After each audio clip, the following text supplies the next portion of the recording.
The blizzard had come without warning, as it always did on Krios 4. One moment the sky was merely gray, and the next it was a white fury that devoured the world. The Valkar pack huddled in their stone den, their crystalline fur dimmed with worry, ears flat against their skulls. They were apex predators on this frozen moon, towering beings of muscle and fang, but even they knew when nature itself had turned against them. Thorn stood at the entrance, his massive frame blocking most of the howling wind. His silver eyes that had seen 30 winters, stared into the white void where his cubs had been playing only hours before. 6 of them, all under 2 seasons old, gone.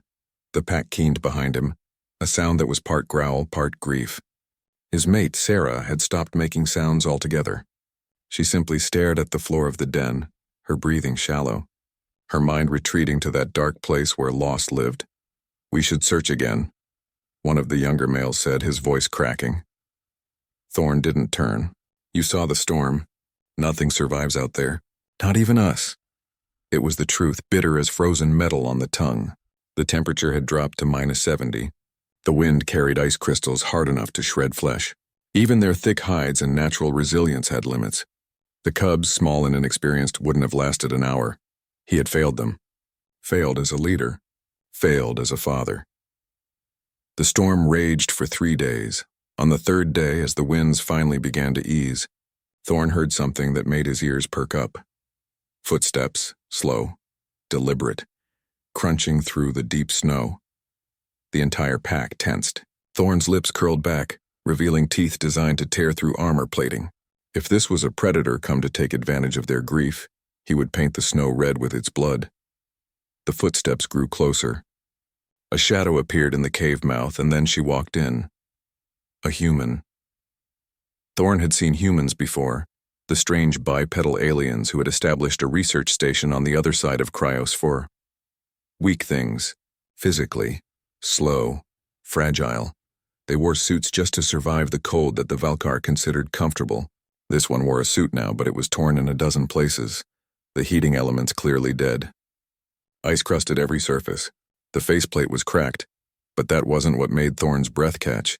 Strapped to her back, front and sides, bundled in what looked like torn pieces of her own suit and thermal lining, were the cubs. All 6 of them. Some were moving. Some were still. The human, Arya, he would learn her name was Arya, took 3 more steps into the cave and then collapsed. The pack exploded into motion. Sarah was the first to reach the cubs, her claws delicate as she extracted them from their makeshift carriers. Thorn moved to the human, unsure, his warrior's instinct warring with something else. She had brought them back. This fragile creature had walked through a storm that would kill most beings in the galaxy, and she had brought their cubs back. Sarah's voice cracked the air. 5 are alive. 5 are breathing.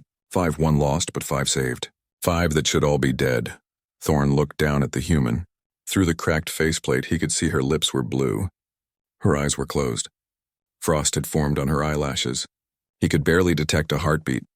"Get the thermal pods," he commanded. "Now, for the human." One pack member asked, confused. "Now!" They moved quickly after that. The Valkar might not have understood humans, but they understood debts. They understood honor. Arya woke 3 days later in a thermal pod, surrounded by technology that the Valkar had torn from their own survival equipment. Her fingers and toes ached with frostbite, but she still had them all. Barely. Thorn was sitting beside the pod when her eyes opened. "The cubs," she croaked immediately. 5 survived, Thorn said in accented but clear human standard. "1 was already gone when you found them. You saved 5. Arya closed her eyes and Thorn saw moisture leak from the corners. Tears, the humans called them. He had learned about them from the researchers. "I'm sorry," she whispered. "I tried to find them all faster." "The storm. You walked through 3 days of killing cold," Thorn interrupted. "Your suit failed. You should have died in the first hour."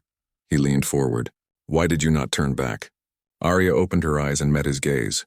"I heard them crying," she said simply. "I was doing a survey sweep when the storm hit. I heard them over the comm system, some frequency your distress calls must hit. I heard parents screaming for their children." She tried to sit up, winced, fell back. I have 3 younger siblings back on Earth, she continued, her voice soft. I know that sound. The sound of someone who's lost a child. I couldn't, she trailed off. I couldn't just do nothing.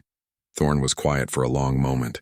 In Valkar culture, pack was everything. Family was everything, but it was their pack, their family.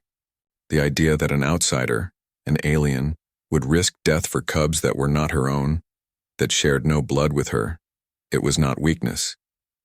It was the opposite of weakness. Humans, he finally said, are very strange.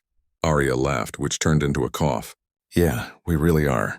Thorn stood and placed one massive paw on the edge of her pod. You are pack now, Arya human. You bled for our cubs. You nearly died for them. In our culture, this makes you pack. Forever. I don't... Forever, Thorn repeated firmly. When you are well, you will meet them. The 5 you saved. They will know your scent. They will know your name. His eyes gleamed. And they will know that the galaxy may be cold and cruel, but sometimes a human walks through the storm, and the impossible happens. Arya smiled weakly. I'm just glad they're okay. Later, when the human had fallen back asleep, Thorn returned to his pack. Sarah was nursing the cubs, all 5 pressed against her warmth. They were thin, traumatized, but alive. The human? Sarah asked. We'll live, Thorn said. She is packed now. Sarah nodded as if this was the most natural thing in the world. Perhaps it was. Outside, the storm had finally cleared. The sky was bright with stars. And in the Valkyr den, a human slept surrounded by aliens who would now die for her as readily as she had nearly died for them. Because that was what humans did, Thorn was learning. They walked through storms. They carried the helpless. They did the impossible. And the galaxy would never be quite the same.